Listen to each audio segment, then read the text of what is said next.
वो दिन था 11 सितंबर 1893 का। अमेरिका में धर्म संसद का आयोजन हो रहा था।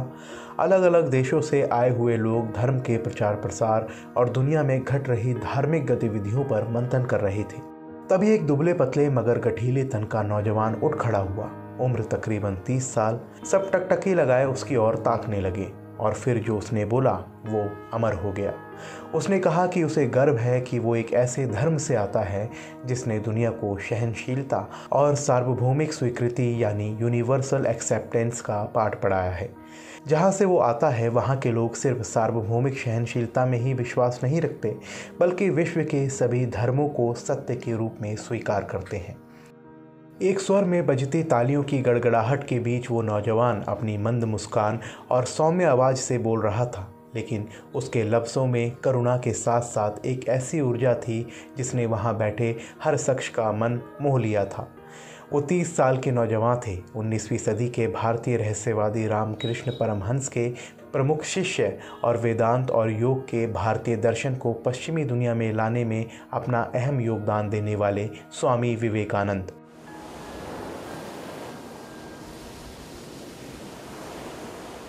आज स्वामी विवेकानंद का जन्मदिन है। उनका जन्म 12 जनवरी 1863 कोलकाता में हुआ था। बचपन में उनका नाम नरेंद्र नाथ था। विवेकानंद को 19वीं शताब्दी के अंत में हिंदू धर्म को एक प्रमुख विश्व धर्म की स्थिति में लाने के लिए अंतर जागरूकता बढ़ाने का श्रेय दिया जाता है। वैसे तो विवेकानंद ने कई जगह भाषण दिए, लेकिन अमेरिका के शिकागो में हुई विश्व धर्म संसद में उनके दिए गए भाषण की हमेशा ही चर्चा होती है।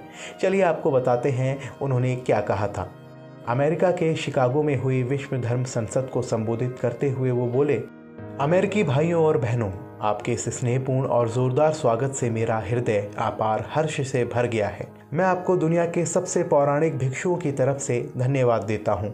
मैं आपको सभी धर्मों की जननी की तरफ से धन्यवाद देता हूँ। मैं आपको सभी जाति संप्रदाय के लाखों करोड़ों हिंदुओं की तरफ से धन्यवाद देता हूँ। मेरा धन्यवाद उन वक्ताओं को भी जिन्होंने इस मंच से ये कहा कि दुनिया में सहनशीलता का विचार सुदूर पूर्व के देशों से फैला है। मुझे गर्व है कि मैं एक ऐसे धर्म से हूँ जिसने दुनिया को सहनशीलता और सार्वभौमिक स्वीकृति का पाठ पढ़ाया है।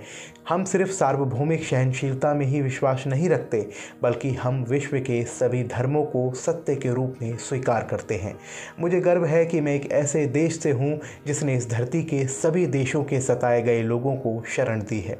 मुझे ये बताते हुए गर्व हो रहा है कि हमने अपने हृदय में उन इस्राएलियों के शुद्धतम स्मृतियाँ बचा रखी हैं जिनके मंदिर को रोमनों ने तोड़ तोड़ कर खंडर बना दिया और तब उन्होंने दक्षिण भारत में शरण ली। मुझे इस बात का गर्व है कि मैं एक ऐसे धर्म से हूँ जिसने महान पारसी देश के अवशेषों को शरण दी और अभी भी बढ़ावा दे रहा है। भाइयों, मैं आपको एक श्लोक की कुछ पंक्तियाँ सुनाना चाहता हूँ जिसे मैंने बचपन में स्मरण किया और दोहराया है और जो रोज़ करोड़ों लोगों द्वारा हर दिन दोहराया जाता है। जिस तरह से विभिन्न धाराओं की उत्पत्ति विभिन्न स्रोतों से होती है, उसी प्रकार मनुष्य अपनी इच्छा के अनुरूप अलग अलग मार्ग चुनता है। वो देखने में भले सीधे या टेढ़े मेढ़े लगें, पर सभी भगवान तक ही जाते हैं। वर्तमान सम्मेलन, जो कि आज तक की सबसे पवित्र सभाओं में से है, स्वयं गीता में बताए गए एक सिद्धांत का प्रमाण है। जो भी मुझ तक आता है, चाहे किसी भी रूप में, मैं उस तक पहुंचता हूं। सभी मनुष्य विभिन्न मार्गों पर संघर्ष कर रहे हैं जिसका अंत मुझ में है। सांप्रदायिकता, कट्टरता और इसके भयानक वंशज हठ धर्मिता लंबे समय से पृथ्वी को अपने शिकंजों में जकड़े हुए है। इन्होंने पृथ्वी को हिंसा से भर दिया है।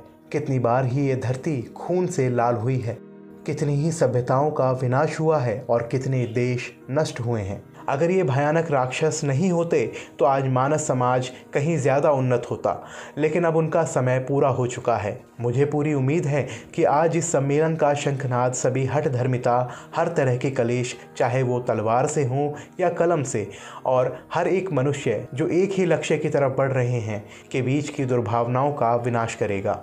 विवेकानंद केवल एक विचारक ही नहीं थे, बल्कि उनके विचारों में धर्म के मायने ही अलग थे।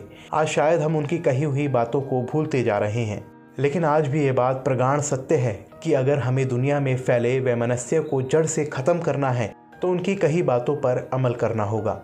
तो अभी के लिए फ़िलहाल इस रिपोर्ट में इतना ही। देश और दुनिया की तमाम खबरों में बने रहने के लिए देखते रहिए जनहित टाइम्स।